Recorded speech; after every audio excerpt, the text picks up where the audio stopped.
আসিয়া চোখের পানি ছেড়ে বলে, নবী জানেননি আমি আসিয়ার কি হালাত? কিয়ামতের ময়দানে নবী বলেন, জান্নাতে আমি আসিয়ার সাথে, আমি মুহাম্মদের সাথে বিয়া হয়ে যাবে।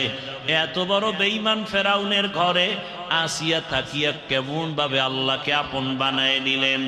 যেই আসিয়ার জবানে ফেরাউন একদিন অগোচরে শুনে ফেললো আসিয়ার জবানে আল্লাহর জিকিরের আওয়াজ। ফেরাউন ডাক দিয়া, কে আসিয়া, কার নাম নিলা? বলে, আমার রবের নাম। ফেরাউন বলে, আমি তো মিশরের রব। বলে না, আমি তোমাকে রব মানি না। বলো কি? আমি তো রব। বলে না, তোমারে যিনি বানাইছেন তিনি আমার রব। ফেরাউন বুঝাবার চেষ্টা করলো। আসিয়া বলে, সম্ভব না, আমার মালিকের ভুলতে পারবো না। আরে বলে, গোপনে আমারে খোদা স্বীকার করো।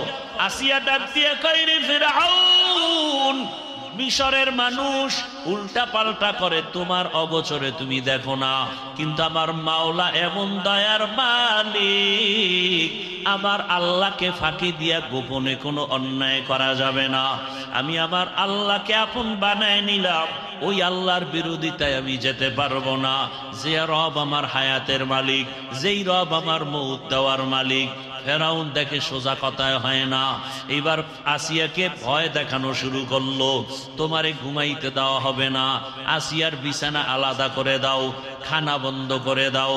এবার কষ্ট শুরু। এত কষ্টের পরেও আসিয়া আমার আল্লাহকে ভুলে নাই। সর্বশেষ ফেরাউন সিদ্ধান্ত নিল, মানুষের সামনে আসিয়াকে শুলিবিদ্ধ করে ফাঁসি দিয়া মারা হবে। ঘোষণা হয়ে গেল। দেশের হাজারো মানুষ দেখার জন্য মিশরের ময়দানে হাজির। আসিয়ার ফাঁসি হবে ফেরাউনের স্ত্রী। ফেরাউনকে খোদা না মানার কারণে যখন আসিয়াকে শুলির মঞ্চে নেওয়া হয়, আসিয়া চোখের পানি ছেড়ে কাঁদে। হঠাৎ করে তাকায় দেখে রাস্তা দিয়া জমানার নবী মুসা হেঁটে হেঁটে যায়। আসিয়া চোখের পানি ছেড়ে বলে, নবী জানেননি আমি আসিয়ার কি হালাত? মুসা নবী বলে, হ্যাঁ জানি, তোমার ফাঁসি হবে শুনেছি। বলে, আপনার কাছে কোনো দুঃখ নাই, আপনি আমার জন্য দোয়া করবেন। আর একটা কথা বলেন, আমার এই মুহূর্তে আমার আল্লাহ আমার উপরে কেমন অবস্থায় আছেন? আল্লাহর নবী বলেন, ও আসিয়া, আমার আল্লাহ এই মুহূর্তে তোমার উপরে খুশি। ও পর্দার আড়ালের আম্মা জানেরা, এত বড় ক্ষমতাওয়ালা, টাকাওয়ালা, এত বড় পাওয়ারওয়ালা ফেরাউনের লাথি দিয়া একজন নারী আমার আল্লাহর মোহাব্বত ইমানের পাওয়ারে বলিয়ান হইয়া আমার আল্লাহর কাছে বান্দিয়া তো দামি হয়ে গেল, জীবন দেওয়ার জন্য রেডি, তারপরও ইমান ছাড়তে রেডি হয় নাই। ও আম্মা জানেরা, এখনো সময় আছে আসিয়ার মতো আল্লাহর উপরে তওবা করেন, যে মরিয়া গেলে জীবনে হাতের দ্বারা গুনাহ করব না, যারা গুনাহ করে তাদেরকেও সাপোর্ট করব না ইনশাআল্লাহ। যা আমি নামাজ ছাড়ব না, যারা নামাজ ছাড়ে তাদের সাপোর্টও করব না। আমি বেপরদায় চলব না, যারা বেপরদায় চলবে তাদের সাপোর্টও করব না। আমি ইসলাম ছাড়ব না, যারা ইসলাম মানে না তাদের সমর্থনও করব না। ও আম্মা জানেরা, ও ইয়াসিয়া, মুসা নবীর কথা শুই না আরো দিলটা নরম হয়ে গেল, এখনই ফাঁসির মঞ্চে যাবে। আসিয়া আসমানের দিকে তাকাইয়া একটা চিৎকার দিয়া আল্লাহর কাছে একটা আবদার জানাইলো।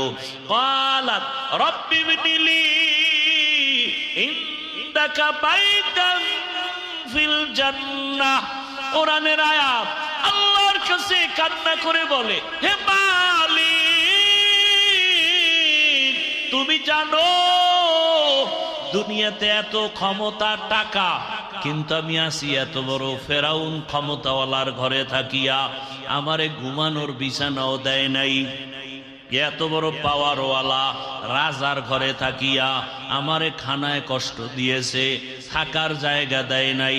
বিদায় বেলা মালিক, তোমার কাছে আমার একটা আবদার, জান্নাতে তোমার পাশে একটা আমার জন্য ঘর বানাইয়া দিও। আসিয়া দোয়া করা মাত্র এইবার মোনাজাত শেষ করিয়া ফাঁসির মঞ্চে যাবে। আসিয়ার কান্না শেষ, হাসিতে হাসতে হাসতে যাচ্ছে। ফেরাউন কয়, আসিয়া এতক্ষণ কান্না করলা, এখন কেন হাসো? আসিয়া কয়, ও বেঈমান ফেরাউন, তুমি জানো না আমার মালিক আমাকে নেওয়ার জন্য, আমার রুহটা নেওয়ার জন্য ফেরেশতা পাঠাইছে। আমি দেখতেছি আসমানে হাজারো লাখো ফেরেশতারা আমার রুহ জান্নাতে নেওয়ার জন্য অপেক্ষায় আছে। আর আমার মাওলা এমন এক জান্নাত আমার জন্য বানাইছেন, ওই জান্নাতের ছবিও আমি দেখতেছি। এই কারণে আমি খুশিতে হাসতেছি।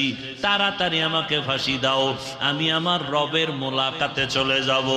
আসিয়া হাসতে হাসতে কালেমা পড়িয়া এরপরে দুনিয়া থেকে বিদায় হয়ে গেল। নবী বলেন, আসিয়ার এত দাম, হাসরের ময়দানে জান্নাতের 8টা দরজা খোলা হবে। 4 জন নারীকে সব জান্নাতের দরজা দিয়া দারওয়ান ফেরেশতারা ডাকবে, তোমাদের হিসাব নাই, আসো জান্নাতের দরজা খোলা, আসো। ওই 4 নারীকে ডাকবে, এর মধ্যে একজন হলেন আম্মা জান খাদিজা রাদিয়াল্লাহু আনহা, আর একজন নবীর কলিজা ফাতেমা রাদিয়াল্লাহু আনহা। এইভাবে আল্লাহ ডাকবেন। আল্লাহ আসিয়ারও ডাকার ব্যবস্থা করবেন। ও পর্দার আড়ালের মা, ইমানদার হইছে মুসিবতে পড়ে না, এটা কোনো ইতিহাস নাই। ইমানদারের জন্যই পরীক্ষা, মুসিবত। ও আল্লাহর বান্দারা, এখনো সময় আছে, তওবা করে নেন। মনে মনে আমার আল্লাহকে বলেন, হে আল্লাহ, জীবনে তো গুনাহ কম করি নাই, আমার গুনার খবর আমার মা বাবা ভাই বোন আপন কেউ জানে না। যদি জানতো কেউ মোহাব্বতে নজর দিত না। ও আল্লাহ, আপনি জানেন। এরপরও রাগ করিয়া খানা বন্ধ করেন নাই, বাতাস বন্ধ করেন নাই, পানি বন্ধ করেন নাই। ও আল্লাহ, বরং আপনি আমাকে তওবার দরজা দিয়া ডাকতেছেন। ও আল্লাহ, আজকে তওবা করে নিলাম, আর গুনাহ করব না, নামাজ ছাড়বো না, দাড়ি কাটবো না, বেপরদায় চলবো না। নবীজির আদর্শ মেনে, মা বাবার দোয়া নিয়া, শিক্ষকের দোয়া নিয়া, উলামায়ে কেরামের পরামর্শ নিয়ে চলবো। মাইয়াহদিল্লাহু ফাহুয়াল মুহতাদ ومن يضلل فلن تجد له وليا مرشدا। আল্লাহ যাকে কবুল করবেন সে হেদায়েতের মালা পরে নিবে। যার কপাল খারাপ, তার কপালে হেদায়েত আছে তো দূরের কথা, হেদায়েত পাওয়ার কোনো মুর্শিদ, পথ প্রদর্শকও পাবেন। তো চাবি আল্লাহর হাতে, আমি কে? আর আমি হাফিজুর রহমানও তো না। আমাদের বড় যারা মক্কা মদিনার ইমাম বলে, তারাও না। স্বয়ং রসুলের বয়ানেও তো পোড়া কপালের কপাল খুলেন। যেই রসুলকে একবার দেখলেই জাহান্নামের আগুন হারাম, যেই রহমতের নবীর দিকে মোহাব্বতের নজরে তাকাবে, পেটের ক্ষুধা নিবারণ হয়। কেমন মায়ার নবী, রহমতের নবী আমার। যে রহমতের নবী রাস্তা দিয়া চলে, মেঘের খণ্ড ছায়া দেয়। যে রহমতের নবী কদম রাখেন ওই জায়গা থেকে মেশকের ঘ্রাণ। আম্মা জান আয়েশা রাদিয়াল্লাহু আনহা বলেন, রহমতের নবীর শরীর মোবারকের ঘাম আমি আয়েশা বোতলের মধ্যে ভরে রাখতাম, আর ওই ঘাম আমরা আতর হিসাবে ব্যবহার করতাম। সেই রহমতের নবীর কণ্ঠ কত সুন্দর, বয়ান কত সুন্দর। যেই রহমতের নবীর জন্য গোটা আলামিন পাগল হয়ে আছে। জঙ্গলের প্রাণীরাও নবীর আশিক, গর্তের পিপিলিকারাও নবীর আশিক। কেমন রহমতের নবী আমার! ওই নবীর চেহারা দেখে যে কালেমা পড়ে না সে কত বড় কপাল পোড়া। একদিন আর দুদিন না, টানা 13 বছর রসুলকে দেখলো, বয়ান শুনলো, একই দস্তারখানে খানা খেয়েছে, কিন্তু জীবনে কালেমা পড়ে নাই। এমন কোন বেঈমানের নাম আপনারা জানেননি? কি নাম? গর্বা সুরত আদমি ইনসাবুদে আহমদ বু জাহলো হামেক সাবুদে আদমিরা আদমিয়ত লাজমাস আউদেরাগর বুনা বশদ হি জমাস। আবু জাহাল 13 বছর নবীকে দেখলো, বয়ান শুনলো, কালেমা। কত বড় নিকৃষ্ট বেঈমান! আর অন্যদিকে 27 বছরের একটা যুবক তরবারি নিয়ে দৌড়ায় আমার নবীকে জবাই করে ফেলবে। রিভাবটা একটু কমাও। কয় বছরের যুবক? 27 বছরের যুবক তরবারি নিয়ে দৌড়ায় আমার রসুলকে জবাই করার জন্য। কাছে গিয়া রহমতের নবীকে দেখা মাত্র তরবারিটা ফালাইয়া বলে, নবী দয়া করে আমাকে মাফ করে দেন, কালেমার মালা আমার গলায় পড়ায় দেন। এই 27 বছরের যুবকের নাম জানেন? বলেন না কেন?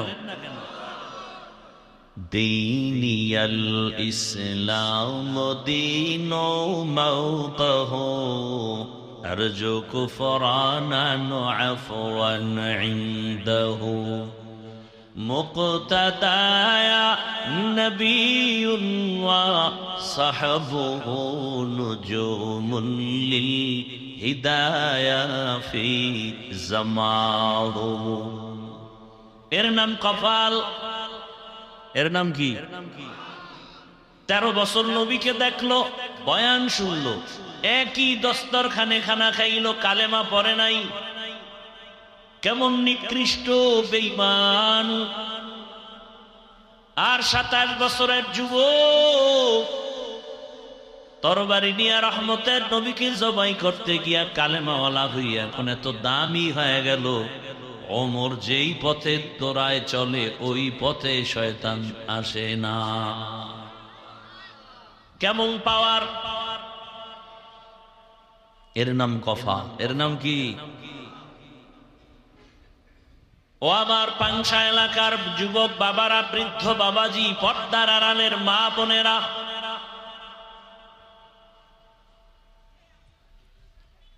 বহুদিন ধরে প্রচারণা চলছে আজিজিয়া মাদ্রাসার মাহফিল।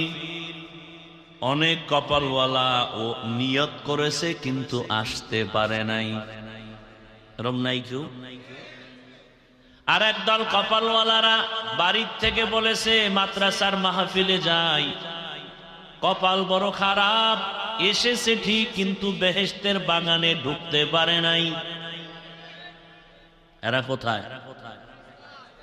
রাস্তায় দোকানপাটে আড্ডা দেয়,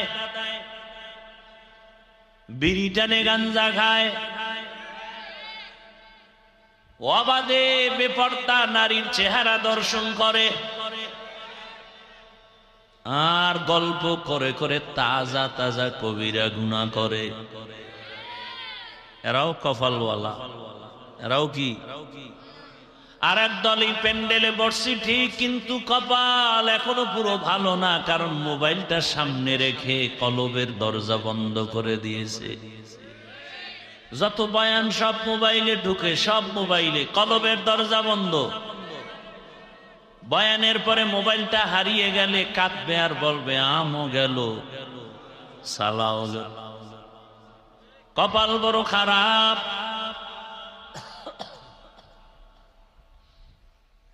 আর একদল মোবাইল নেই, কিন্তু বয়ান শুনতেছে শুনতেছে শুনতেছে, হঠাৎ শয়তান অন্তরের ভিতরে ওয়াসওয়াসা দিয়ে বলবে আর কত চল বাড়ি। মোনাজাতের আগে চলে যাবে, কপালে মোনাজাত দেওয়ার ভাগ্য আর হবে না। এতগুলো মানুষ এক জায়গায় নিয়ে মা বাবার জন্য দোয়া করার সুযোগ হয়েছে, আজকে আল্লাহ সুযোগ দিছেন, কেন আপনি এই সুযোগ হারাবেন? নিয়তটা কি পাকা করা যায় না যে ইনশাআল্লাহ দোয়া করে যাব? কি নিয়ত করা যায়? জীবনটাই তো দুনিয়ার কাজে ব্যয় করলেন, একটু সময় কি আল্লাহর কাছে দেওয়া যাবে না? কি আজকে রাত্রটা নিয়ত করা যায় তো ইনশাআল্লাহ? আল্লাহ কবুল করে। উলামায়ে হযরত আলোচনা করেছেন, আপনারা ধৈর্যের সাথে আলোচনা শুনছেন। বিশেষ করে বাংলাদেশের একজন পরিচিত মুখ, যার কণ্ঠ শুনলে এখনো চোখের থেকে পানি বের হয়, যিনি আমার আগে বয়ান করেছেন, মাওলানা আবুল কালাম আজাদ দামাত বারাকাতুহুম। যখন আমরা মাউতের সামনে কথা বলা শিখি নাই, তখনও তার কণ্ঠ আমাদের কানে। কথা বলেন না কেন? সেই গজলগুলো শুনলে এখনো চোখ থেকে পানি আসে না? মাঝে মাঝে শুনি, বয়ান করতেছেন বহুদিন, তার কণ্ঠের বয়ান শুনি না, বসে বসে শুনলাম, আর আমার অন্তর চলে গেছে তার কণ্ঠের সে গজলের দিকে। কি গজল! এখন তো গজল নাই, সব বাহানা। গজল গাওয়ার আগে আগে ওই শিল্পীরা গান গায় যখন, আগে একটু কি জানি বলে, ভাব লয়, এইগুলো গজল। আগে ভাব। আর সে আগের গজল কত সুন্দর, কত যত্নের পাখি তুমি,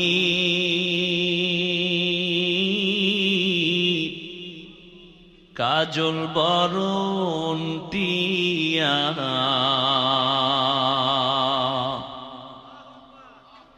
সময় হলে যাইবা চলে, এই দুনিয়ার সব থুইয়া। কার কণ্ঠ? এই এতক্ষণ বয়ান করে গেছেন, চিনছেন তাকে? এই গজলগুলো আপনি শুনেন রাতের বেলা, চোখের পানি ধরে রাখা যাবে?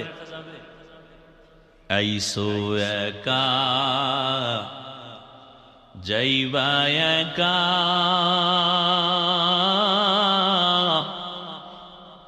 সঙ্গে কেহ যাইবে না,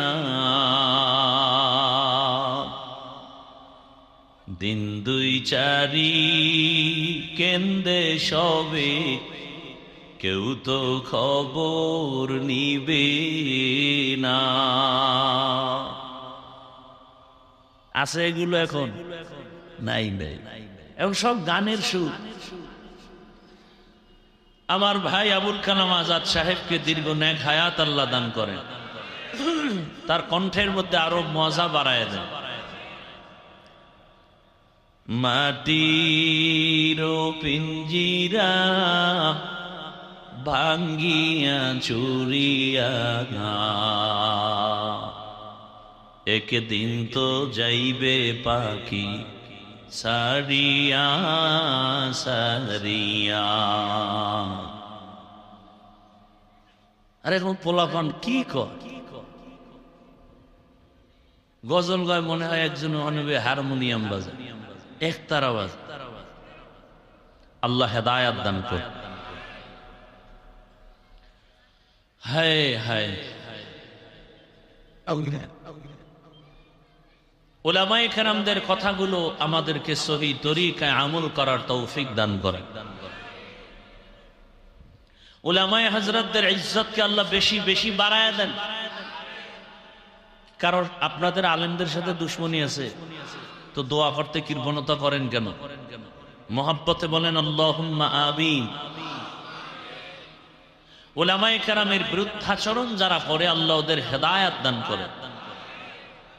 আমি আপনাদের সামনে আলোচনার নিয়তে কোরআনে হাকিমের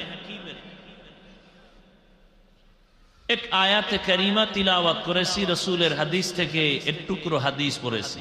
ইখলাস ও রুহানিয়তের সমন্বয়, সহি নিয়তে সহি তরিকায় সহি কিছু কথা কোরআন সুন্নাহর আলোকে আমি বলতে পারি, আপনারা শুনতে পারেন, সে তৌফিক আল্লাহ দান করে। তরজমাটা বলে নেই, এরপরে কিছু ব্যাখ্যা। ধৈর্য হবে তো ইনশাআল্লাহ। দয়া মেহেরবানি করে কেউ ডিস্টার্ব করবেন না, উঠা বসা করবেন না, তো আমি দোয়া করে চলে যাব। আল্লাহ বলেন, ইয়া আইয়ুহাল্লাযীনা আমানুত্তাকুল্লাহা ওয়াল তানজুর নাফসুম মা কদ্দামাত লিগাদিন ওয়াত্তাকুল্লাহ। আল্লাহ বলেন, হে মুমিন, তোমরা আমি আল্লাহকে ভয় করো। ওয়াল তানজুর, এবং গভীরভাবে নজর করো, খেয়াল করো, মনোনিবেশ হও তোমার সামনের চিরস্থায়ী জীবনের জন্য কি সম্বল সঞ্চয় করেছো। আবার বলেন আত্তাকুল্লাহ, আমি আল্লাহকে আবারও বলেন ভয় করো।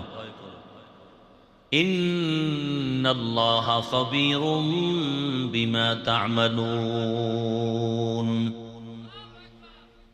নিশ্চিত আমি আল্লাহ তোমার সব কৃতকর্ম কাজের খবর অগ্রিম জানি। কে জানেন? রহমতের নবী বলেন, হুব্বুদ দুনিয়া রাসু কুল্লি খাতিআ। দুনিয়ার ভালোবাসা, দুনিয়ার মোহাব্বত, দুনিয়ার লোভ হলো সমস্ত ধ্বংসের মূল কারণ। তরজমা শেষ। আয়াত এবং হাদিসের তরজমা শেষ, এবার কিছু ব্যাখ্যা। হাদিসের উপরে কিছু ব্যাখ্যা, তারপরে আয়াত নিয়ে কিছু আলোচনা। ইনশাআল্লাহ আমাদের সবাইকে কবুল করেন।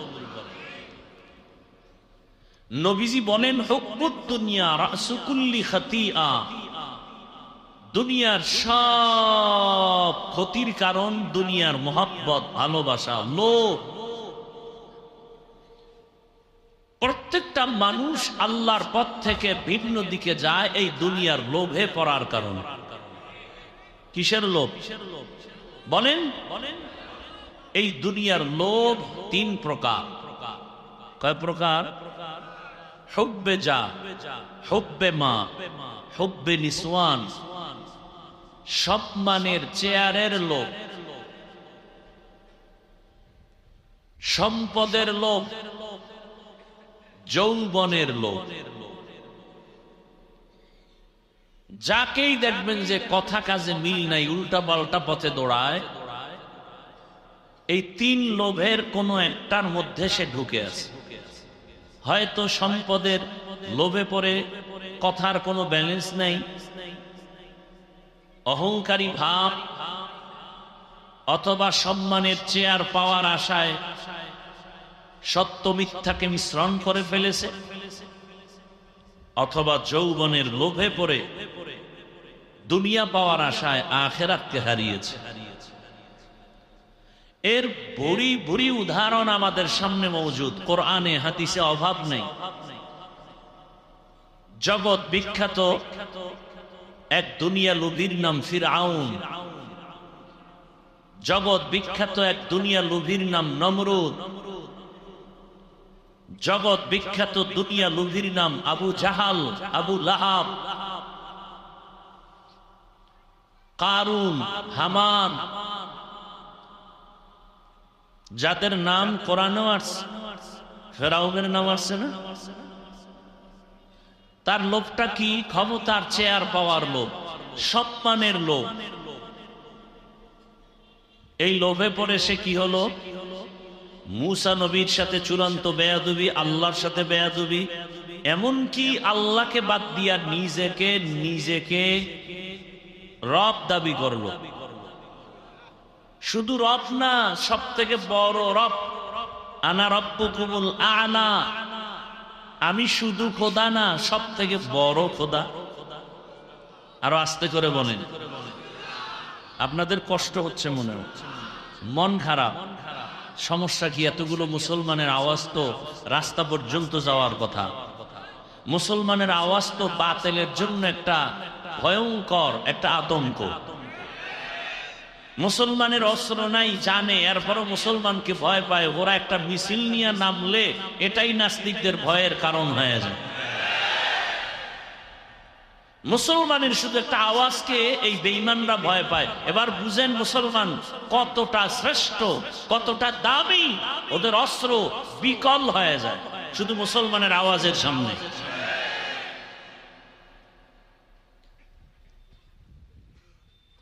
মুমিনের আওয়াজ বিজয়ের পূর্বাভাস।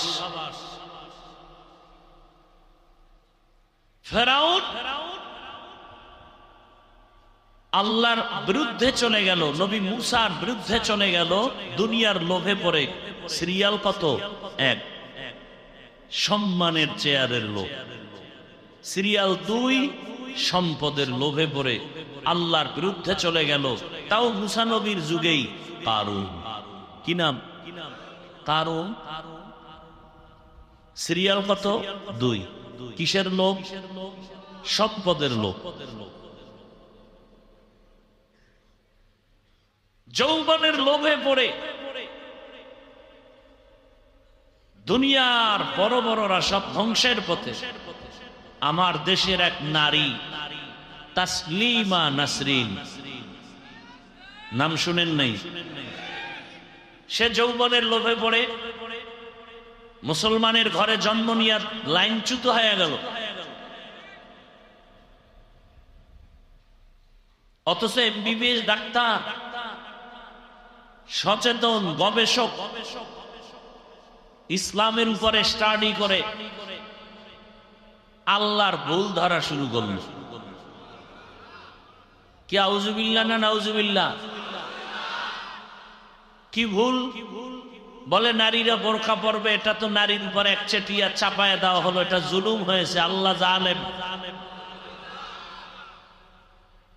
কিন্তু শেষ মুসলমান উলামায়ে কেরামের আন্দোলনে সেই বোরকা পরিয়েই তাসলিমা পালাতে বাধ্য হয়েছিল।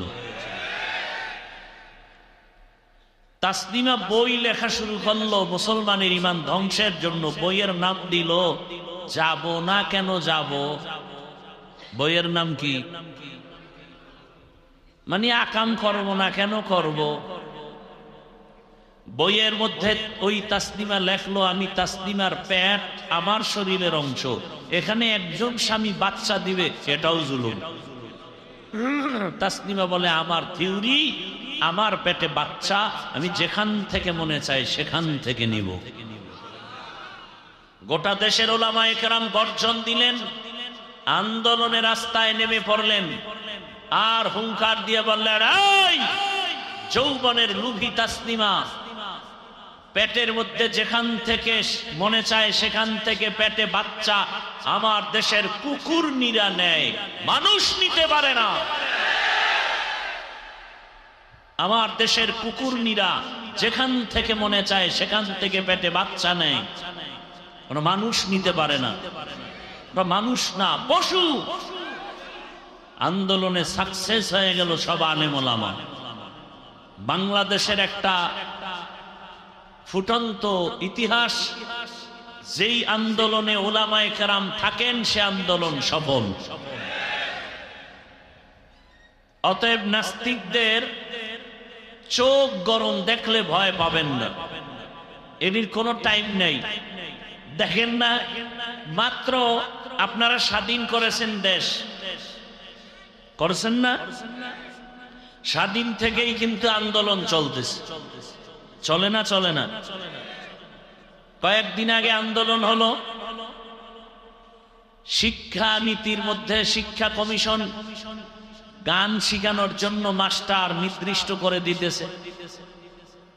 যখন উলামায়ে কেরাম সেমিনার করলেন, আন্দোলন করলেন, গেজেট বাতিল করে দিয়েছে। ভালো করে মনে রাখবেন,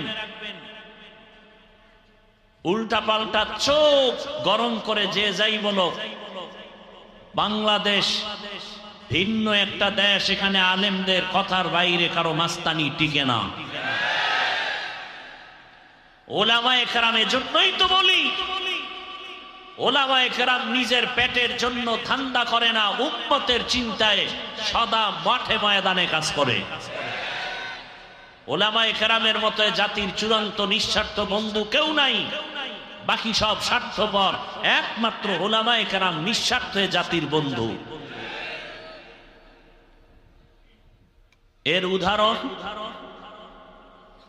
প্রতিদিন আমি দিয়ে থাকি, আজও আপনাদেরকে অনেক নতুন মানুষ আছেন এখানে, সেজন্য রিপিট করছি। মহামারী করোনার কথা মনে আছে? সেই করোনার সময় স্কুল, কলেজ, ভার্সিটি, ব্যবসা, চাকরি, দোকান, ফ্যাক্টরি সব বন্ধ হয়ে গেল। জানা থাকা দরকার আপনাদের, সে সময় একটা মাদ্রাসাও বন্ধ হয়নি। মিথ্যা বলছি? বাবাকে করোনায় ধরে ফেললো, শিক্ষিত দুই কুলাঙ্গার সন্তান কাছে যায় না, মরার ভয়ে মাস্ক লাগাইছে, ট্রিপল মাস্ক। এক পর্যায়ে করোনায় আক্রান্ত বাবা মরেই গেল।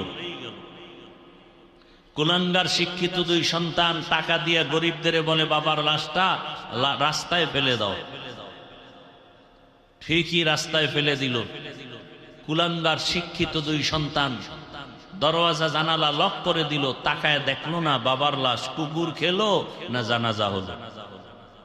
ইতিহাস মনে রাখবেন, সেই সময় আমার দেশে করোনার টাইমে শত শত করোনার লাশ। কিছু পুলিশ ভাইয়েরা আর সিংহবাগ আমার দেশের টুপিওয়ালা উলামায়ে কেরাম নিজেদের কাঁধে নিলেন গোসল, কাফন, জানাজা, দাফন করলেন। একজন হুজুরও করোনায় মরে নাই। হুজুরেরা কত কোটি টাকা পাইছে এর বিনিময়ে সরকার থেকে? সত্য কথা বলেন। এজন্যই বলেছি এদেশের ওলামায়ে কেরামে জাতির নিঃস্বার্থ বন্ধু, বাকি অধিকাংশই দেখবেন চান্দাবাজ আর ধান্দাবাজ। আল্লাহ হেদায়াত দান করুন। বলেন তো, আপনাদের সরকারি চাকরি যারা করে, বেসরকারি চাকরি করে, ডিউটি 8 ঘন্টা, তাই তো? কত ঘন্টা? প্রতিদিন 8 ঘন্টা ডিউটি, বেতন নিম্নে 20,000। টেবিলের নিচে আরো কত মুক্তার দানা পাওয়া যায়? পাওয়া যায় না? না হয় রাতারাতি আগাছ হয় কিভাবে? এবার আপনারা বলেন, সরকারি বেসরকারি চাকরিজীবী 8 ঘন্টা ডিউটি করে 20,000 টাকা বেতন, এমনি হেমনে ডানে বামে আরো হারাম শুকর আছে আরো কোটি টাকা। আপনাদের অত্র অঞ্চলের মসজিদগুলোতে ইমাম সাহেবরা ডিউটি করেন কত ঘন্টা করে বলেন? বলেন, সত্য কথাটা বলতে এত ভয় পান কেন? এখনো ভয় পান তো স্বাধীন করলেন কি? হ্যাঁ, কি স্বাধীন করলেন? এজন্য আমি সেদিন ঢাকায় বলছি, না, স্বাধীন যেটা চাইছি সেটা হয়নি। স্বাধীন যদি হয়ে থাকে, এখনো কেন পানির ভেতরে আমার লাশ পাওয়া যায়? স্বাধীন হয়ে থাকলে বাবার সামনে মেয়েকে কেন ধর্ষণ করা হয়? স্বাধীন হয়ে থাকলে স্বামীর সামনে কেন স্ত্রীকে ধর্ষণ করা হয়? এ স্বাধীন চাই না, নতুন করে আরেকটা স্বাধীন করতে হবে। তৈরি থাকেন, সেই স্বাধীন হবে ইসলামের স্বাধীন। কিসের স্বাধীন? নতুন করে স্বাধীন করতে হবে ইসলামের স্বাধীন। আল্লাহর কসম করে বলে গেলাম, যতদিন পর্যন্ত জমিনে ইসলাম কায়েম হবে না, ততদিন পর্যন্ত জমিনে চাপাবাজের আওয়াজ শোনা যাবে, শান্তি কপালে আসবে না। শান্তির একমাত্র ঠিকানার নাম ইসলাম। শান্তির ঠিকানার নাম আল্লাহর কসম, আমি যদি মুসলমানের সন্তান হয়ে থাকি, আমার কথা মিথ্যা হলে আমি মুসলমান না। আল্লাহর জাতের কসম, এ জমিনে ইসলাম কায়েম না হওয়া পর্যন্ত কোনোদিন শান্তি আসবেই না, সম্ভব না। যার চোখে কালো রঙের চশমা লাগানো, সে দেখবে সব বাতি কালো। যে চোর তার কাছে কোনোদিন কোনো অর্থ আমানত দিলে থাকবে না। যে যৌবনের লোভী, ওই লোভী চরিত্রহীনের কাছে আমার মা বোন কখনো নিরাপত্তা পাবে না। অতএব ইসলাম এ সমস্তকে কন্ট্রোল করতে পারে একমাত্র ইসলাম। আল্লাহ হেদায়াত দান করুন।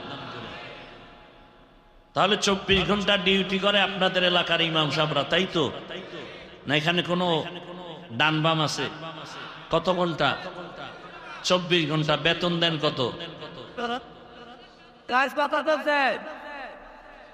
তাও কি মাসে মাসে দেন? বলেন তো, আপনার বিবেককে প্রশ্ন করেন, এর থেকে জুলুম কি হতে পারে? 24 ঘন্টা খাটাইয়া এরপরে বেতন দেন 5-7 হাজার টাকা, তাও ঠিক মতো দেন না। তাও আবার রিমান্ডে রাখেন ইমাম সাহেবরে, জোহরের নামাজে নাই, আসরে ধরে ফেলেন, ছিলেন কই? ইমাম সাহেব কয়, কে তুমি? বলে আমি রিক্সা চালাই। তো পাওয়ার কেন? বলে 5 টাকা বেতন দেই মাসে, সেই পাওয়া। এরকম বেয়াদব নাই? ভাই আমি যে কথাগুলো বলতেছি, বলেন তো আপনাদের সাথে আমার কোনো দুশ্মনী আছে? আমি তো কথাগুলো বলতেছি, আপনি মুসলমান, আমার মূল হলো ইসলাম, মূল কোরআন, মূল হাদিস, আমার আল্লাহ, আমার রসুল। এইটাকে আমি মাথার মুকুট বানাইয়া তারপরে কথা বলতেছি। আপনি মুসলমান, আমিও মুসলমান, আপনার আল্লাহ আমার আল্লাহ দুই না এক। স্বীকার করেন? ফেরেশতারা কিন্তু লিখতেছে। বলেন তো, আপনার আল্লাহ আমার আল্লাহ, নবী, কোরআন, কাবা, কালেমা, ধর্ম, দুনিয়াতে আসছি সিস্টেম, বিদায়বেলা কাফনের সংখ্যা, মহিলাদের 5, আমাদের 3, কালার হবে আলাদা। হুজুরদের কাফনের কালার একরকম, আপনাদেরটা আর এক রকম, তাও এক। কবরের সাইজ, কবরে রাখার পরে প্রশ্ন 3টা। কি বয়ান করব বলেন তো? আপনার আমার আল্লাহ এক, নবী এক, কোরআন এক, কাবা এক, ধর্ম এক, কালেমা এক, আশা এক, যাওয়া এক, কাফন এক, কালার এক, কবর এক, প্রশ্ন এক। তাহলে আপনাকে বয়ান করব কেন? বয়ান তো তাদেরকে করব যারা আল্লাহ চিনে না, কোরআন বুঝে না, হাদিস বুঝে না, আখেরাত বুঝে না, জান্নাত বুঝে না, গুনাহ বুঝে না, তাদেরকে। হিন্দুদের বয়ান করব, খ্রিস্টানকে করব, ইহুদিকে করব, বৌদ্ধ ধর্মের মানুষকে করব। আপনাকে করব কেন? আপনি তো আল্লাহ মানেন, নবী মানেন, কোরআন বুঝেন, হাদিস বুঝেন, জান্নাত বুঝেন, জাহান্নাম বুঝেন, আপনাকে করব কেন?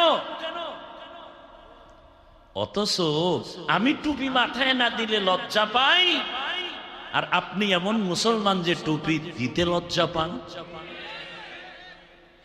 আমি মুসলমান, দাড়ি কাটতে লজ্জা পাই, আপনি মুসলমান, দাড়ি রাখতে লজ্জা পান। আমিও মুসলমান, আপনিও মুসলমান, আমি মসজিদে না ঢুকলে লজ্জা পাই, আর আপনি মসজিদে ঢুকতে গেলে লজ্জা পান। এই বুঝটাকে ঠিক করার জন্যই আমাদের বয়ান, আর কিছু না। এই বুঝটা ঠিক। দেখেন, বয়ান কিন্তু আপনারা সব জানেন। মিথ্যা বলা কি সওয়াব? গালি দেওয়া, চুরি করা, ডাকাতি করা, জুলুম করা, মা বাবার সাথে বেয়াদবি, সব বয়ানই তো জানেন। আমরা তো এডিই বলি, আমরা এর বাইরে বলবো? নামাজ পড়া ফরজ, রোজা রাখা ফরজ, মানুষের কষ্ট দেওয়া হারাম, এডি বয়ান করব। কিন্তু বয়ান কেন? বুঝ ঠিক করা। বুঝ ঠিক হয়ে গেলে জেনারেল লাইনের মানুষটাও নামাজ ধরে ফেলবে। কি ডাক্তার নামাজ পড়ে না? পড়ে না। আপনাদের জানা মতে ইঞ্জিনিয়ার নামাজ পড়ে কি পড়ে না? এরকম নাই? রাস্তায় গাড়ি ড্রাইভারি করে, নামাজ পড়েনি। স্কুল কলেজে পড়ে, নামাজ পড়েনি। কেন? বুঝ ঠিক হয়ে গেছে যে টুপির মধ্যে বরকত। বুঝ এসে গেছে, দাড়ি রাখলে বরকত। আর বুঝ যদি ঠিক না হয় তো আমি হুজুরেও মহিলাকে পাশে বসাইয়া ইফতার করব। কেন? আমার বুঝ ঠিক হয় নাই। আমি ভাবতেছি পর্দা মাঝে মাঝে ছেড়ে দিলেও মনে হয় কিছু পাওয়া যায়। কিসের লোভ? সম্মানের চেয়ার পাওয়ার লোভ। আল্লাহ হেদায়াত দান করুন। আপনারা রাগ করতেছেন তো দুনিয়ার লোভে পরে আমরা দিক বিদিক ছোটাছুটি করতেছি। এবার আসেন, দুনিয়ার লোভে পইরা মানুষ চায় কি? আমার গবেষণায় দুইটা জিনিস চায়। দুনিয়ার পিছনে আমরা যারা দৌড়াই কয় জিনিস চাই? কয়টা? এক নম্বরে সম্মান, দ্বিতীয় হলো কি? শান্তি। দুই জিনিস এক নাকি? সম্মান আর কি? এই দুইটা চায় সব দুনিয়াওয়ালারা। নমরুদও চায় সম্মান, চায় শান্তি। ফেরাউনও চায় সম্মান, চায় শান্তি। দুনিয়ার সব দুনিয়াতে যারা দুনিয়া দুনিয়া দুনিয়া দুনিয়া করে জিকির করে, এরা সবাই সম্মান চায় আর শান্তি চায়। আল্লাহর কসম, এই দুনিয়া দুনিয়া করে যারা দৌড়াইলো, একজনেও এই দুইটার একটাও পায় নাই। সম্মানেও নাই, শান্তিতেও নাই। এরা সম্মান টাকা দিয়ে কিনে ভোটের আগের রাত্রে। কথা বলেন না কেন? আল্লাহর দেওয়া সম্মান আর বান্দার কিনে নেওয়া সম্মানের মধ্যে ব্যবধান। বলে টাকা দিয়া যারা সম্মান কিনে, এরা প্রথমে পায় ফুলের মালা, ফাইনালে পায় জুতার মালা। ঠিক নি? আর আবার আল্লাহর দেয়া সম্মান, আল্লাহ যাদেরকে সম্মান দিয়েছেন, নামাজ পড়ে, রোজা রাখে, পর্দা করে, ডাক্তার হইয়াও নামাজ ছাড়ে না, ইঞ্জিনিয়ার হয়েও নামাজ বাদ দেয় না, এমন মানুষগুলোকে তাকায় দেখেন, এত সম্মান। আপনাদের পাংশা বাজারে, রাজবাড়ী জেলা শহরে গিয়ে দেখবেন ডাক্তার আছে, এমবিবিএস অনেক, কিন্তু সবার কাছে রোগীর ভিড় সমান না। কেউ বসে বসে বিড়ি টানে মশা মারে, রোগী তেমন নাই।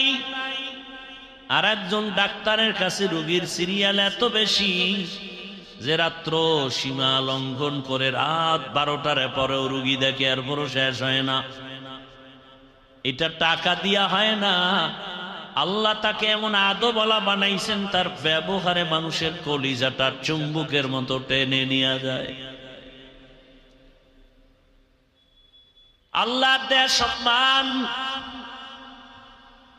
চেয়ারম্যানের চেয়ারের মেয়াদ শেষ, এমপি সাহেবের মেয়াদ শেষ, কিন্তু কোরআনওয়ালা যারা আমরা চেয়ারে বসছি, চেয়ারের মেয়াদ শেষ নি, মেয়াদই নাই। শেষ কি? এ চেয়ারের কোনো মেয়াদ আছে? এ চেয়ারের কোনো মেয়াদ নাই।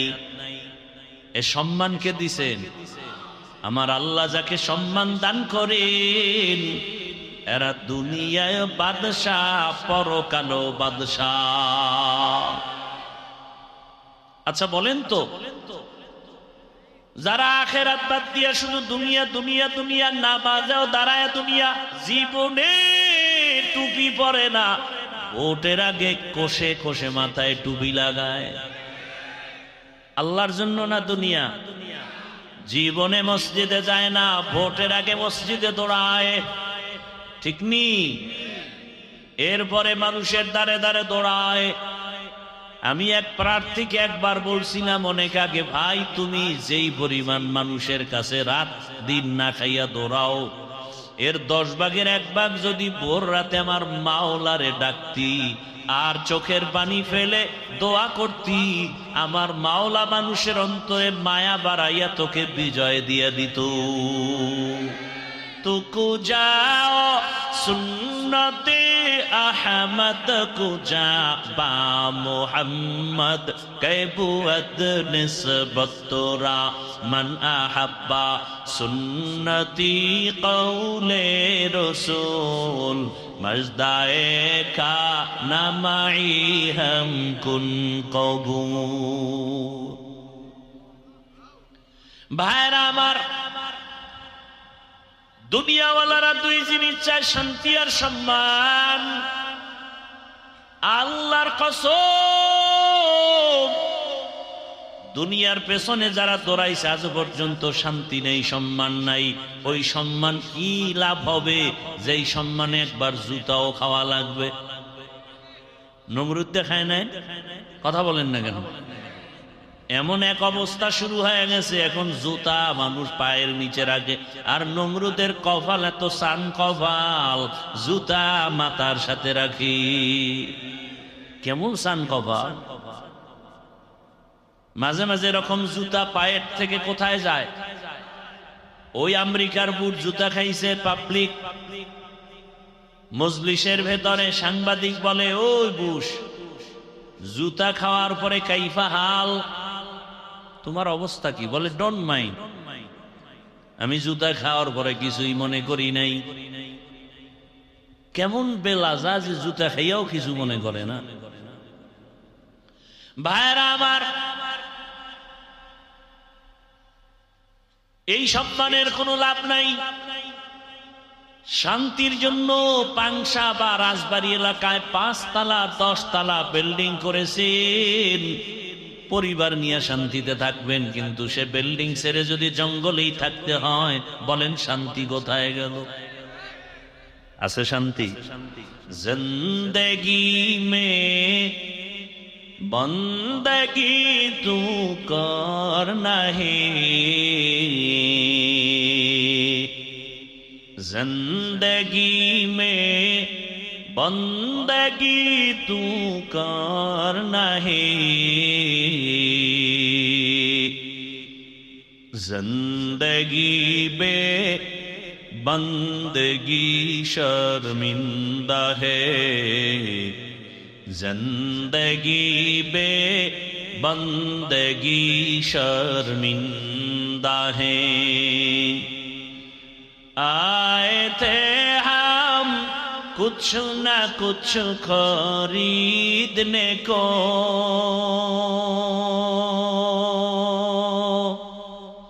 जैसे हो रोशन मेरे कल्बो रूहो, और न कोई चारा दो जहां में नहीं, और न कोई चारा दो जहां में नहीं, जिंदगी में बंदगी तू करना है, जिंदगी में बंदगी तू करना है, जिंदगी बे बंदगी शर्मिंदा है, जिंदगी बे बंदगी शर्मिंदा है। খারাপ লাগতেছে না? কি উঠার মতো একটা মন তৈরি হয়েছে না? শেষ পর্যন্ত থাকার অন্তর তৈরি হয়েছে। ঘুমাবেন গিয়া? বাঙালি তো রাতে ঘুমায় না, মোবাইলের হক আদায় করে সারা রাত। ঘরে ঘরে রুমে রুমে মোবাইলে জেনা চলে, জেনা। চোখের গুনাহ, হাতের গুনাহ, জবানের গুনাহ, অন্তরের গুনাহ। বাবায় মোবাইল চালায়, মা মোবাইল চালায়, ছেলে মোবাইল চালায়, মেয়ে চালায়, রাতে ঘুম নাই। অথচ প্রত্যেকটা যুবক চায় আমি সুস্থ থাকি, প্রত্যেক যুবক ভাইজান চায় আমি দীর্ঘদিন বেঁচে থাকি। সবাই চাই না? ওভার 100 বেঁচে থাকতে চাই অনেক দিন। কিন্তু তুই অস্ত্র লইয়া আমার যুবকরা ঘুরে, যেটার দ্বারা মরণ হবে তাড়াতাড়ি, অসুস্থ হবে তাড়াতাড়ি। মরণের অস্ত্রের নাম বাইক। নাই? দেখো তুমি পরিসংখ্যান নাও, বাস, গাড়ি, জলযান সব মিলায় তুমি একটা গড় হিসাব নাও। বাইকের দ্বারা যেই মানুষ মরে, অন্যর দ্বারা এত পরিমাণ মানুষ মরে না। বাঁচতে চায় বেশি দিন, অথচ অস্ত্র লয়ে ঘুরে দ্রুত মরার। থাকতে চায় সুস্থ, কিন্তু অসুস্থতার গজব অস্ত্র নিয়ে ঘুরে। নাম কি? মোবাইল। যেই মোবাইলের স্ক্রিনে তাকায় থাকলে চোখের পাওয়ার থাকে না, হার্ট দুর্বল হয়ে যায়, কিডনির উপরে আঘাত, ব্রেনের উপরে আঘাত, লেখাপড়া ধ্বংস, চরিত্র ধ্বংস, কানের পার্স নষ্ট, চোখের পার্স নষ্ট। মা বলে খানা খাবি না, ওর কানে শুনছে উল্টা, কয় আমি গোসল করে ফেলেছি। মোবাইল, বাবা আমি হাসির কথা বলি নাই, কান্নার কথা বলেছি। কে চায় তার কানটা নষ্ট হয়ে যাক? দুনিয়ার কোনো পাগলও চায় না তার ব্রেন নষ্ট হয়ে যাক, কিন্তু এই মোবাইল তোমাকে আমাকে কোথায় নিয়ে যাচ্ছে খবর নাই। ও আমার কলিজার যুবক বাবা, এই মোবাইলটারে কলিজার আপন বানাইয়া কত বেয়াদবি করেছো হিসাব মিলাও। বাবার সাথে কত বেয়াদবি করেছো, শিক্ষকের সাথে কত বেয়াদবি এই মোবাইলটাকে কেন্দ্র করে। দুনিয়ার সব ছাড়বা, মোবাইলটা ছাড়বা না, এমন মায়া ঢুকছে মোবাইলে। আল্লাহ যদি হেদায়াত না দেন, কোনো দিন এ গুনাহ থেকে বাঁচার কোনো সুযোগ নাই। আরে ভাই আমি বাঁচতে পারি না, তুমি বাঁচবা কি করে? আল্লাহ আমাকেও হেদায়াত দান করেন, আল্লাহ আপনাদেরকেও হেদায়াত দান করেন। ইহা হাম সব মুসাফির দিল না লাগা, আহলে দিল কি নজর সে রূহ করতা যা। এমন ক্ষতি কইরেন না। পুলিশে, র্যাব, আর্মি এরা সরকারের কোটি কোটি টাকা খাইয়া লেখাপড়া কইরা এখনো তারা কাজ করে। নেশা বন্ধ করবে, চুরি বন্ধ করবে, ডাকাতি বন্ধ করবে, দুর্নীতি বন্ধ করবে। এরপরও ওই পরিমাণ সাকসেস হয় নাই ওলামায়ে কেরাম, তাবলীগ, দেওবন্দি, পীর মাশায়েখের মেহনতে যেই পরিমাণ দেশের মানুষ চুরি থেকে ফিরে আসছে, দুর্নীতি থেকে ফিরে আসছে, এরা যেই পরিমাণ ওলামায়ে কেরাম সাকসেস, ওই পরিমাণ তারা সাকসেস হয়নি। এটা কত বড় মেহনত যে শুধু বয়ান শুইনা একটা লোক নিয়ত করে ফেলছে আর চুরি করবো না, অথচ র্যাবের বাড়ি পাইয়াও আইয়া আবার ডবল চুরি, জেলখানায় গিয়া আবার আইসা আবার অপরাধ। আর সে সমস্ত চোর ডাকাত গুলো আল্লাহওয়ালাদের হাতে লাগছে তো পুরা বুজুর্গ হয়ে গেছে। এখন রিক্সা চালায়, টুপি মাথায়, জিকির চলে, আর রিক্সাও চলে। আছে না নাই? ইহা হাম সব মুসাফির দিল না লাগা, আহলে দিল কি নজর সে রূহ করতা যা, শাহ দৌলত সব ফকির গর नेक नहीं, शाह दौलत सब फकीर गर नेक नहीं, जिंदगी में बंदगी तू करना है, जिंदगी में बंदगी तू करना है,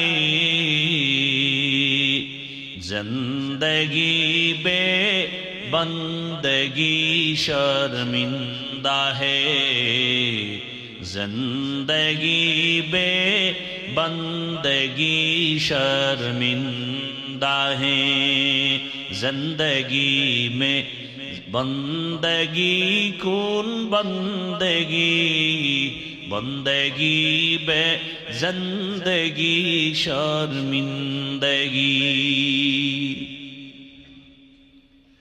ও আমার যুবক বাবারা, বৃদ্ধ বাবাজিরা, ও পর্দার আড়ালের মা বোনেরা, ভালো করে শুনেন।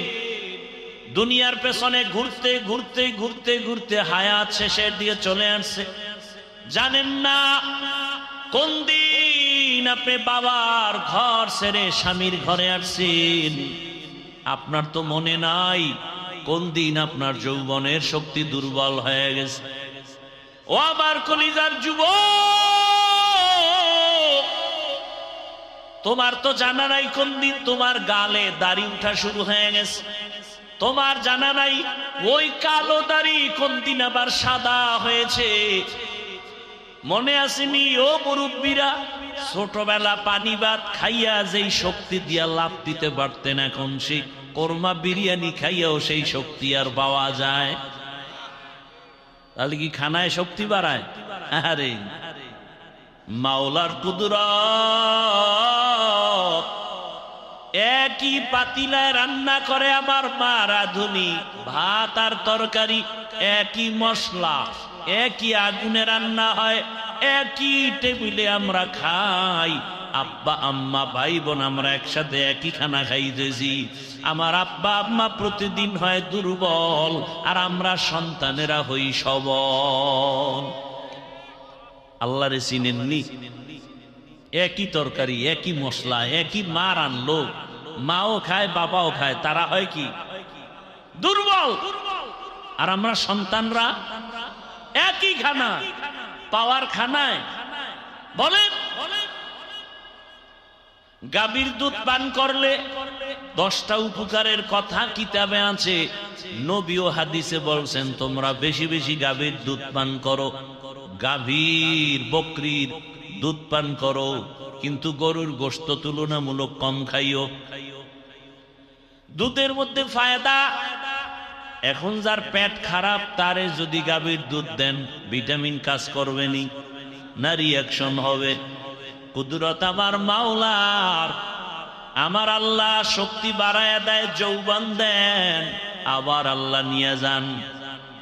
ও আল্লাহর বান্দারা, দুনিয়ার পেছনে ঘুরতে ঘুরতে জীবনের শেষ, এখনো কি শখ মিটে না রে যুবক?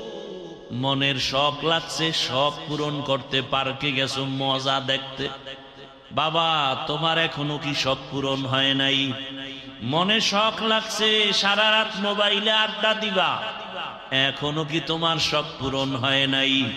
তোমার মনে শখ আসছে তুমি এখন সিনেমা হলে যাইবা, বাবা গেছো, এখনো কি শখ পূরণ হয় নাই? আর কতদিন পার্কে পার্কে ঘুরলে তোমার শখ পূরণ হবে? আর কতদিন সারা রাত মোবাইল চালাইয়া গুনাহ করলে শখ পূরণ হবে? আর কতবার তুমি নামাজ ছাড়লে তোমার শখ পূরণ হবে? আর কতবার দাড়ি কাটলে তোমার শখ পূরণ হবে? এটাও বলো, সাথে সাথে বলো তোমার হায়াতের বাকি আছে কতদিন? এটাও বলো, হায়াতের বাকি নাই। ইদানিং কালে বেশিরভাগ দেখি যুবকের লাশ, গাড়ির নিচে যুবকের লাশ, পানির ভেতরে যুবকের লাশ, ঘুমের বিছানায় যুবকের লাশ। বাবা কয়দিন আর দুনিয়ায় বাঁচবা? আমি বলি না তুমি আজকে মাদ্রাসায় যাও, স্কুল কলেজ বাদ দাও, তুমি আমার মতো হুজুর হও, একবারও বলি না।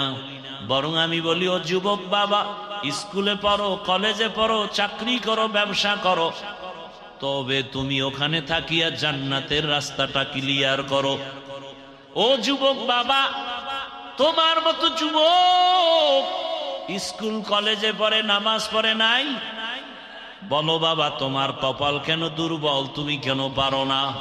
তোমার মতো যুবক তাকায় দেখো, র্যাব, আর্মি, পুলিশ, বিডিআরের চাকরি করে, নামাজি আছে না নাই? তোমার বিবেকটাকে প্রশ্ন করো, তুমি কেন পারো না রে বাবা? তোমার মতো যুবক গাড়ি চালায়, ব্যবসা করে, chairman, member, OC, DC, SP, 5 ওয়াক্ত নামাজি আছে না নাই? তুমি কেন পারো না রে বাবা? মনে হয় গুনার কারণে আমার আল্লাহ বেজার। এখনো সময় আছে, তাড়াতাড়ি গুনার থেকে ফিরে যাও। মনটা কি শুধু এই একটা কথাই বুঝাও যে আমার হাফিজ ভাই তো আমাকে বড় হুজুর হতে বলে নাই, তো আমার মতো যুবক জেনারেল লাইনে থাকিয়া যদি চাকরি করে, নামাজ পড়ে, ব্যবসা করে, নামাজ পড়ে, শ্রমিকের কাজ করে, নামাজ পড়ে, আমি কেন পারবো না? আমার মতো যুবক যদি র্যাব, আর্মি, পুলিশ, বিডিআরের চাকরি করে নামাজ পড়ে, আমি কেন পারি না? আমার মতো যুবক যদি নদীর মধ্যে মাছ ধরে নামাজ পড়ে, আমি কেন পারি না? আমার মতো যুবক যদি কৃষি কাজ করে নামাজ পড়ে, আমি কেন পারবো না? আমার উপরে বুঝি আল্লাহ বেজার হয়ে গেল। এখনো সময় আছে, 3 জায়গা থেকে দোয়া নিয়ে সামনে আগাও। আল্লাহর কসম, ওই 3 জায়গায় বেয়াদবি করলে তোমার জিন্দেগি মরার আগে ধ্বংস হয়ে যাবে। 1 জায়গা মা বাবা, 2য় জায়গা শিক্ষক, 3য় জায়গা হলো উলামায়ে কেরাম। এই 3 জায়গা থেকে দোয়া নাও। মা বাবার সাথে যদি বেয়াদবি করে ফেলো, আর মা বাবা যদি কষ্ট পেয়ে নিঃশ্বাস ফেলে, মরণের আগে ধ্বংস শুরু হয়ে যাবে। শিক্ষকের সাথে যদি বেয়াদবি করো, আর যদি সে কষ্ট পায় নিঃশ্বাস দেয়, তোমার জীবন মরণের আগে ধ্বংস শুরু হয়ে যাবে। উলামায়ে কেরাম তোমার হাতে পায়ে ধরিয়াও বুঝায়, একটা গালিও দেয় না, তোমার বিরুদ্ধে কিছু বলেও না, বুঝায় বাবা নামাজ পড়ো, মা বাবার খেদমত করো, সবার সাথে ভালো আচরণ করো, দেখা হলে সালাম দাও, কাউকে গালি দিও না, কারো গীবত করিও না, কারো বিরোধিতা করিও না, কারো বদনাম পেছনে বলিও না, হালাল ভাবে ব্যবসা করো, কাস্টমারের সাথে ভালো আচরণ করো, মিথ্যা কথা বলিও না। এই উলামায়ে কেরাম এতটা মেহনত করার পরেও যদি বেয়াদবি করো, আর কেউ যদি নিঃশ্বাস ফেলে দেয়, তোমার জীবনটা ধ্বংস হবে মরণের আগেই। এই 3 জায়গার থেকে দোয়া নিয়ে চেষ্টা করো আগানোর। মা বাবার দোয়া, চোখের পানি ছাড়া আল্লাহর কসম জীবনে সফলতা আসবে না। মা বাবার দোয়া, চোখের পানি ছাড়া কোন সন্তানের জীবন সফল হবে না। তুমি ডাক্তার হও, ইঞ্জিনিয়ার হও, প্রফেসর হও, তুমি একজন সাংবাদিক হও, তুমি ওসিডিসিএসপি হও, তবে খবরদার এই 3 জায়গার বেয়াদবি তুমি করিও না। ডাক্তার তাসলিমা শুধুমাত্র বেয়াদবি করার কারণে ডাক্তার হইয়াও এ দেশ থেকে এমন পালান পালাইল, লাশটাও এ জমিনে আসবে কিনা কোনো গ্যারান্টি নাই। অথচ ভালো ডাক্তার, এমবিবিএস ডাক্তার শুধু বেয়াদবি করে ধ্বংস হয়ে গেল। এই রকম এক একটা উদাহরণ দিলে অনেক সময়, আল্লাহ হেদায়াত না দিলে কোনো বয়ান দিয়েও লাভ নাই। আল্লাহ যারে হেদায়াত দিবে, এক কথায় তার অন্তর সোজা হয়ে যাবে। ও আল্লাহর বান্দারা, ও পর্দার আড়ালের মা বোনেরা, কয়দিন আর দুনিয়ায় বাঁচবেন? আম্মা জান, এই এলাকায় গড়িয়া দেখেন, আপনার মতো বহু মা, বহু বোন এখনো আছে, নামাজ ছাড়ে না, বেপর্দায় চলে না, স্বামীর মাল খেয়ানত করে না, সন্তানটাকে আদর্শওয়ালা বানানোর মেহনত করে। ও আম্মা জানেরা, আপনারা কেন পারেন না? কয়দিন আর বেপর্দায় চলবেন? কয়দিন আর মার্কেটে মার্কেটে ঘুরবেন? কয়দিন আর স্বামীর মাল নষ্ট করবেন? মোবাইলে সময় নষ্ট আর কত করবেন? আপনার কি অন্তরে ভয় লাগে না? আপনার আদর্শ যদি খারাপ হয়, সন্তানটাও খারাপ হয়ে যাবে। আপনার আদর্শ যদি ভালো হয়, সন্তানটাও ভালো হবে। ও আম্মা জান, এই দুনিয়ায় যত ভালো ভালো সন্তান আসছে, সব ভালো মায়ের কারণে। এসপি সাহেবের ব্যবহার ভালো, ওসি সাহেবের ব্যবহার ভালো, ডিসি সাহেব বড় ভালো মানুষ, খোঁজ নিয়ে দেখবেন এই ভালোর পেছনে তার মায়ের অবদান, ঠিক কিনা? মায়ের অবদান। চেয়ারম্যানের ব্যবহার ভালো, এমপি সাহেবের ব্যবহার ভালো, ব্যবসায়ী লোকের ব্যবহার ভালো, টাকাওয়ালার ব্যবহার ভালো, সব ভালোর পেছনে মায়ের অবদান। ও আম্মা জানেরা, এখনো সময় আছে, তওবা করে নেন, আমার আল্লাহর কাছে তওবা করেন, আর দিল খুলে মনে মনে বলেন, হে মালিক, জীবনে তো মনের সব মিটাইয়া গুনাহ কম করি নাই, বেপরদায় কম চলি নাই, মোবাইল চালায়া সময় নষ্ট কম করি নাই। ও আল্লাহ, আজকে থেকে রেডি হয়ে গেলাম, আর চরিত্র বিধ্বংসী কোনো কাজ করিয়া সন্তানটাকে নষ্ট করব না। আমার সন্তানটাকে আমি আদর্শবান সন্তান বানানোর জন্য আজকে থেকে নামাজ ধরে ফেলবো, বেপরদায় চলবো না, স্বামীর মাল খেয়ানত করব না, 5 বেলার নামাজ পড়িয়া মোবাইলে সময় নষ্ট করব না, আল্লাহর কাছে সন্তান নিয়ে মেহনত করব, দোয়া করব। আম্মা জান, এখনো সময় আছে, তওবা করেন। ও আমার যুবক বাবারা, আপনাদেরকেও বলে গেলাম, স্কুলে পড়েন, কলেজে পড়েন, চাকরি করেন, ব্যবসা করেন, এখনো সময় আছে, তওবা করেন। মনে মনে আমার আল্লাহকে বলতে থাকেন, হে আল্লাহ, আমার মতো যুবক যদি জেনারেল লাইনে থাকিয়া নামাজ পড়ে, চাকরি করে, ব্যবসা করে, আমি ভুল করেছি, জীবনে তো গুনাহ কম করি নাই, হাতের গুনাহ, চোখের গুনাহ, অন্তরের গুনাহ, জবানের গুনাহ, আজকে থেকে তওবা করে নিলাম, আর নামাজ ছাড়ব না, বেপরদায় চলব না, মা বাবার সাথে বেয়াদবি করব না, ওলামায়ে কেরামের দোয়া নিয়া, শিক্ষকের দোয়া নিয়া, নবীজির আদর্শ মানিয়া চলবো। ও আল্লাহ, তুমি আমার তওবা কবুল করে নাও। ও দুনিয়ার মানুষ, মা বোনেরা, ও বৃদ্ধ বাবাজি, আপনার মতো কত বুড়ারা লাঠি হাতে নিয়ে মসজিদে গিয়ে এখনো 5 বেলার নামাজ আদায় করে, আপনারা কেন পারেন না? এই দুনিয়াতে আল্লাহর বড় দুশমন ফেরাউন। জানেননি ফেরাউনের স্ত্রীর নাম কি? আসিয়া। আল্লাহর কাছে আসিয়ার এত মূল্য, কিয়ামতের ময়দানে নবী বলেন, জান্নাতে আমি আসিয়ার সাথে, আমি মুহাম্মদের সাথে বিয়া হয়ে যাবে। এত বড় বেঈমান ফেরাউনের ঘরে আসিয়া থাকিয়া কেমন ভাবে আল্লাহকে আপন বানায় নিলেন। যেই আসিয়ার জবানে ফেরাউন একদিন অগোচরে শুনে ফেললো আসিয়ার জবানে আল্লাহর জিকিরের আওয়াজ। ফেরাউন ডাক দিয়া, কে আসিয়া, কার নাম নিলা? বলে, আমার রবের নাম। ফেরাউন বলে, আমি তো মিশরের রব। বলে না, আমি তোমাকে রব মানি না। বলো কি? আমি তো রব। বলে না, তোমারে যিনি বানাইছেন তিনি আমার রব।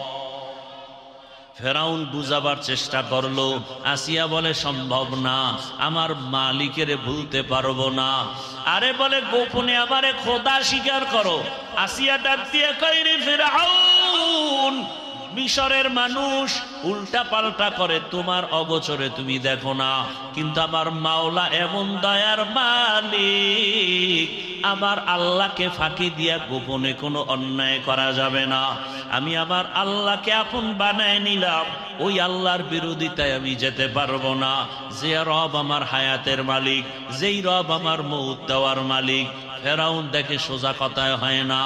এবার আসিয়াকে ভয় দেখানো শুরু করলো, তোমারে ঘুমাইতে দেওয়া হবে না, আসিয়ার বিছানা আলাদা করে দাও, খানা বন্ধ করে দাও।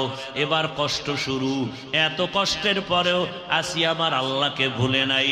সর্বশেষ ফেরাউন সিদ্ধান্ত নিল, মানুষের সামনে আসিয়াকে শুলিবিদ্ধ করে ফাঁসি দিয়া মারা হবে। ঘোষণা হয়ে গেল। দেশের হাজারো মানুষ দেখার জন্য মিশরের ময়দানে হাজির। আসিয়ার ফাঁসি হবে ফেরাউনের স্ত্রী। ফেরাউনকে খোদা না মানার কারণে যখন আসিয়াকে শুলির মঞ্চে নেওয়া হয়, আসিয়া চোখের পানি ছেড়ে কাঁদে। হঠাৎ করে তাকায় দেখে রাস্তা দিয়া জমানার নবী মুসা হেঁটে হেঁটে যায়। আসিয়া চোখের পানি ছেড়ে বলে, নবী, জানেননি আমি আসিয়ার কি হালাত? মুসা নবী বলে, হ্যাঁ জানি, তোমার ফাঁসি হবে শুনেছি। বলে, আপনার কাছে কোনো দুঃখ নাই, আপনি আমার জন্য দোয়া করবেন। আর একটা কথা বলেন, আমার এই মুহূর্তে আমার আল্লাহ আমার উপরে কেমন অবস্থায় আছেন? আল্লাহর নবী বলেন, ও আসিয়া, আমার আল্লাহ এই মুহূর্তে তোমার উপরে খুশি। ও পর্দার আড়ালের আম্মা জানেরা, এত বড় ক্ষমতাওয়ালা, টাকাওয়ালা, এত বড় পাওয়ারওয়ালা ফেরাউনের লাথি দিয়া একজন নারী আমার আল্লাহর মোহাব্বত ইমানের পাওয়ারে বলিয়ান হইয়া আমার আল্লাহর কাছে বান্দিয়া তো দামি হয়ে গেল, জীবন দেওয়ার জন্য রেডি, তারপরও ইমান ছাড়তে রেডি হয় নাই। ও আম্মা জানেরা, এখনো সময় আছে আসিয়ার মতো আল্লাহর উপরে তওবা করেন, যে মরিয়া গেলে জীবনে হাতের দ্বারা গুনাহ করব না, যারা গুনাহ করে তাদেরকেও সাপোর্ট করব না, ইনশাআল্লাহ। আল্লাহ যা আমি নামাজ ছাড়বো না, যারা নামাজ ছাড়ে তাদের সাপোর্টও করব না। আমি বেপরদায় চলবো না, যারা বেপরদায় চলবে তাদের সাপোর্টও করব না। আমি ইসলাম ছাড়ব না, যারা ইসলাম মানে না তাদের সমর্থনও করব না।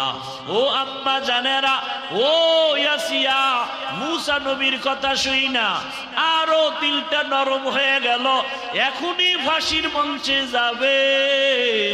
আসিয়া আসমানের দিকে তাকাইয়া একটা চিৎকার দিয়া আল্লাহর কাছে একটা আবদার জানাইলো। ক্বালাত রব্বি বিনিলি ইনদাকা বাইতান ফিল জান্নাহ। কোরআনের আয়াত। আল্লাহর কাছে কান্না করে বলে, হে মালিক, তুমি জানো দুনিয়াতে এত ক্ষমতা টাকা, কিন্তু আমি আসি এত বড় ফেরাউন ক্ষমতাওয়ালার ঘরে থাকিয়া আমারে ঘুমানোর বিছানাও দেয় নাই। এত বড় পাওয়ারওয়ালা রাজার ঘরে থাকিয়া আমারে খানায় কষ্ট দিয়েছে, থাকার জায়গা দেয় নাই। বিদায় বেলা মালিক, তোমার কাছে আমার একটা আবদার, জান্নাতে তোমার পাশে একটা আমার জন্য ঘর বানাইয়া দিও। আসিয়া দোয়া করা মাত্র এইবার মোনাজাত শেষ করিয়া ফাঁসির মঞ্চে যাবে। আসিয়ার কান্না শেষ, হাসিতে হাসতে হাসতে যাচ্ছে। ফেরাউন কয়, আসিয়া এতক্ষণ কান্না করলা, এখন কেন হাসো? আসিয়া কয়, ও বেঈমান ফেরাউন, তুমি জানো না আমার আমাকে নেওয়ার জন্য, আমার রুহটা নেওয়ার জন্য ফেরেশতা পাঠাইছে। আমি দেখতেছি আসমানে হাজারো লাখো ফেরেশতারা আমার রুহ জান্নাতে নেওয়ার জন্য অপেক্ষায় আছে। আর আমার মাওলা এমন এক জান্নাত আমার জন্য বানাইছেন, ওই জান্নাতের ছবিও আমি দেখতেছি। এই কারণে আমি খুশিতে হাসতেছি। তাড়াতাড়ি আমাকে ফাঁসি দাও, আমি আমার রবের মোলাকাতে চলে যাব। আসিয়া হাসতে হাসতে কালেমা পড়িয়া এরপরে দুনিয়া থেকে বিদায় হয়ে গেল। নবী বলেন, আসিয়ার এত দাম, হাসরের ময়দানে জান্নাতের 8টা দরজা খোলা হবে। 4 জন নারীকে সব জান্নাতের দরজা দিয়া দারওয়ান ফেরেশতারা ডাকবে, তোমাদের হিসাব নাই, আসো জান্নাতের দরজা খোলা, আসো। ওই 4 নারীকে ডাকবে, এর মধ্যে একজন হলেন আম্মা জান খাদিজা রাদিয়াল্লাহু আনহা, আর একজন নবীর কলিজা ফাতেমা রাদিয়াল্লাহু আনহা। এইভাবে আল্লাহ ডাকবেন। আল্লাহ আসিয়ারও ডাকার ব্যবস্থা করবেন। ও পর্দার আড়ালের মা, ইমানদার হইছে মুসিবতে পড়ে না, এটা কোনো ইতিহাস নাই। ইমানদারের জন্যই পরীক্ষা, মুসিবত। ও আল্লাহর বান্দারা, এখনো সময় আছে, তওবা করে নেন। মনে মনে আমার আল্লাহকে বলেন, হে আল্লাহ, জীবনে তো গুনাহ কম করি নাই, আমার গুনার খবর আমার মা বাবা ভাই বোন আপন কেউ জানে না। যদি জানতো কেউ মোহাব্বতে নজর দিত না। ও আল্লাহ, আপনি জানেন। এরপরও রাগ করিয়া খানা বন্ধ করেন নাই, বাতাস বন্ধ করেন নাই, পানি বন্ধ করেন নাই। ও আল্লাহ, বরং আপনি আমাকে তওবার দরজা দিয়া ডাকতেছেন। ও আল্লাহ, আজকে তওবা করে নিলাম, আর গুনাহ করব না, নামাজ ছাড়ব না, দাড়ি কাটবো না, বেপরদায় চলবো না। নবীজির আদর্শ মেনে মা বাবার দোয়া নিয়া, শিক্ষকের দোয়া নিয়া, উলামায়ে কেরামের পরামর্শ নিয়ে চলবো। তওবা করার মতো যদি নিয়ত হয়, খাঁটি তওবার নিয়ত যাদের আছে, দুটো হাত আল্লাহকে দেখাইয়া দাও। আয় আল্লাহ, হাতগুলো কবুল করে নেন, তওবা কবুল করে নেন। তওবার উপরে মজবুত হইয়া চলার মতো তৌফিক দান করেন, আমিন। আলহামদুলিল্লাহি রাব্বিল আলামিন।